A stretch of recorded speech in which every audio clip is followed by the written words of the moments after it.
भूतिया सोसाइटी।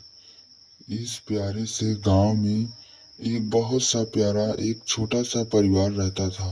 वहाँ के सभी गांववासी बहुत डरे हुए थे, क्योंकि उस गांव में एक भूत का साया आ गया था, जो कि सभी लोगों को डरवा कर रखी है। और ये इसी बातों को टेंशन में लेकर सभी पत्नियां अपने पति को बहुत ज्यादा ही समझाने लगती हैं कि भूत वाले रास्ते से मत जाइए।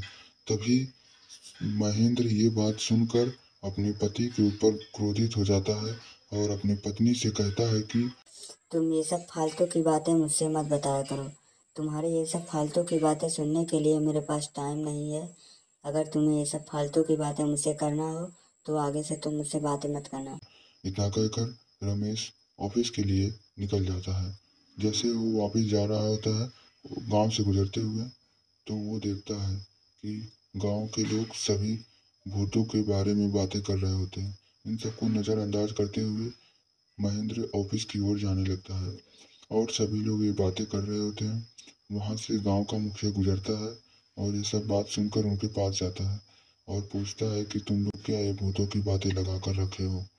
अगर गांव वाले को डरवाना ही क्यों है तुम लोगों को? तुम तभी रमेश कहता है कि नहीं मुखिया जी, हमारा ऐसा काम नहीं है।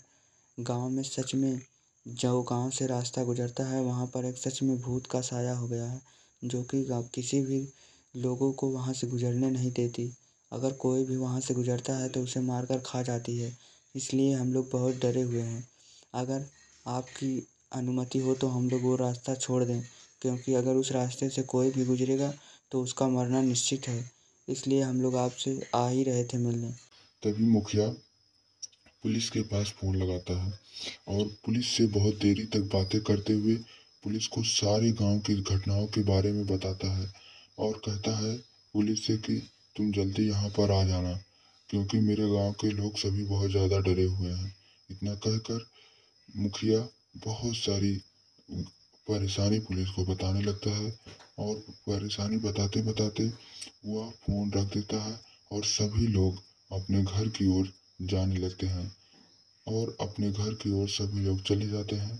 कुछ देर बाद पुलिस गांव में आता है और मुखिया के घर को खोजते हुए मुखिया के घर की ओर जाने लगता है और पुलिस मुखिया के घर की ओर चला जाता है और मुखिया के घर के पास जाने के बाद मुखिया के घर के अंदर जाता है तो देखता है मुखिया वहां पर बैठा रहता है।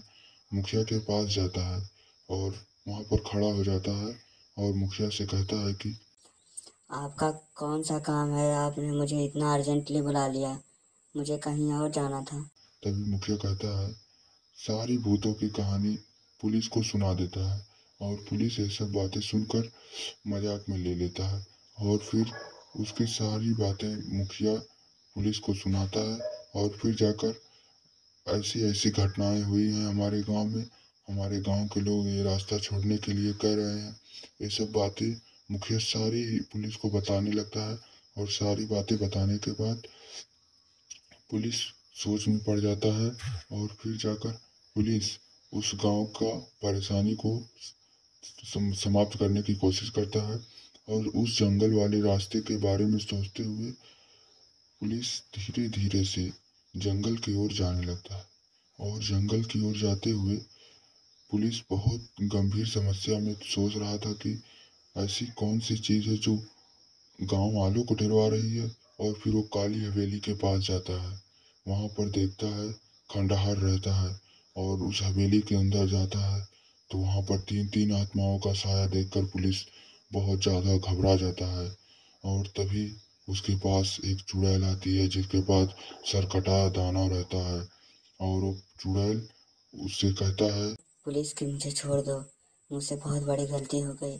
मैं अभी यहाँ से बाहर चला जाता हूँ।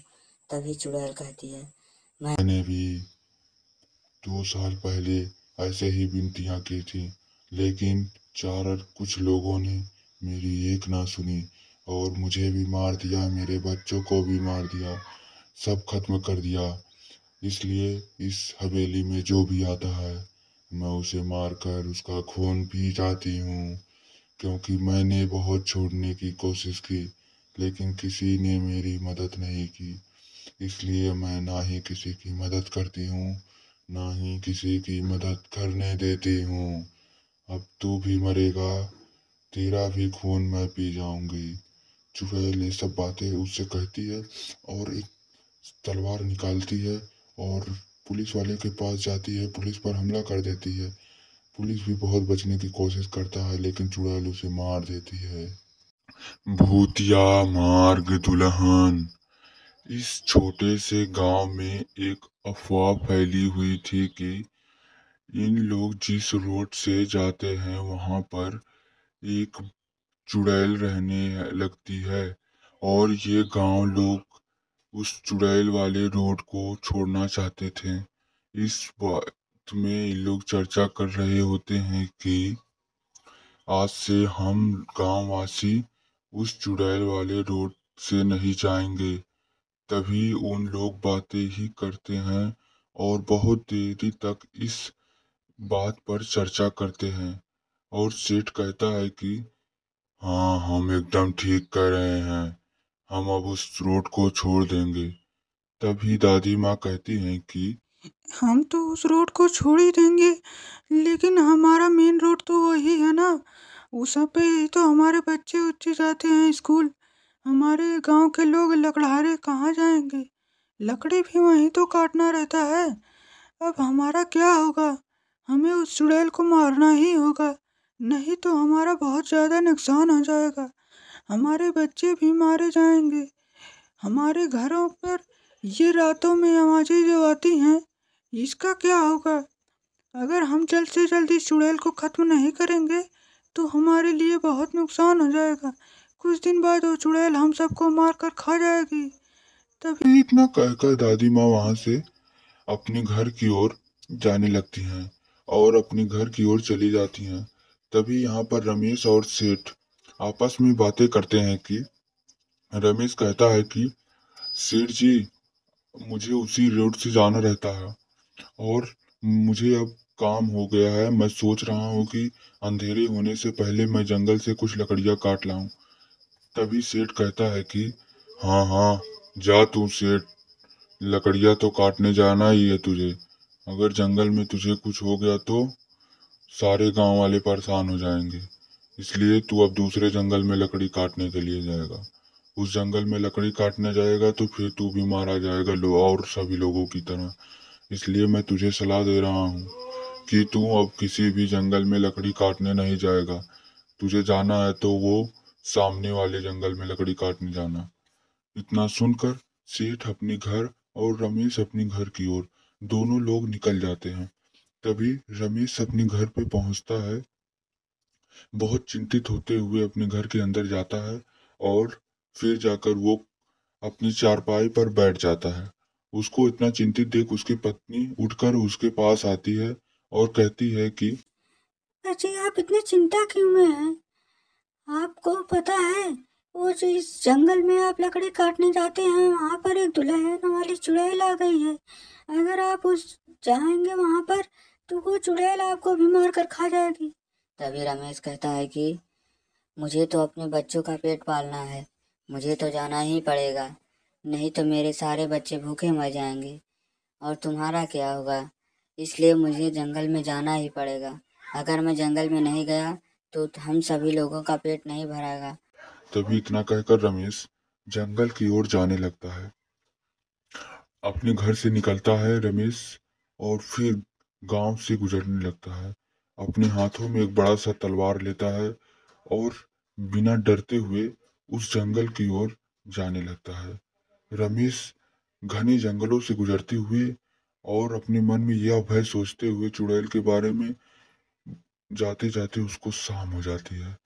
तभी उसके सामने अचानक वो चुड़ैल आ जाती है वाइट कपड़े में और फिर वो रमेश उसे देखकर डर जाता है बहुत ज्यादा। तभी उसे चुड़ैल कहती है कि यहाँ से तू चला जा, वरना तू भी मारा जाएगा। मैं तुझे आखिरी बार कह रही हूँ, यहाँ पर जितने भी लोग आए मारे गए, तू भी यहाँ से चला जा, वरना तुझे भी मरना निश्चित है। बेवकूफ, तुझे नहीं पता है इस जंगल में मेरा राज चलता है। फिर रमेश कहता है कि मुझे इस जंगल से लकड़ियाँ काटने दो, वरना मैं तुम्हें मार डालूंगा। अगर तुम मुझे इस जंगल से लकड़ियाँ नहीं काटने दोगी तो मेरे घर वाले सभी मर जाएंगे भूख के लिए। इसलिए मेरे इसी गुजारा होता है, इन्हीं लकड़ियों को काट कर मैं बेचता हूँ। मेरा गुजारा इन्हीं से होता है। तुम मुझे मना कर रही हो। तभी दोनों में एक गहरी जंग हो जाती है और दोनों में बहुत देर तक लड़ाइयाँ शुरू हो जाती हैं। और लड़ाइयाँ करते करते रमेश चुड़ैल को मार देता है और चुड़ैल सोने में बदल जाती है। रमेश उसे अपने घर की ओर लेकर चला जाता है और खुशी खुशी रहने लगता है। The end.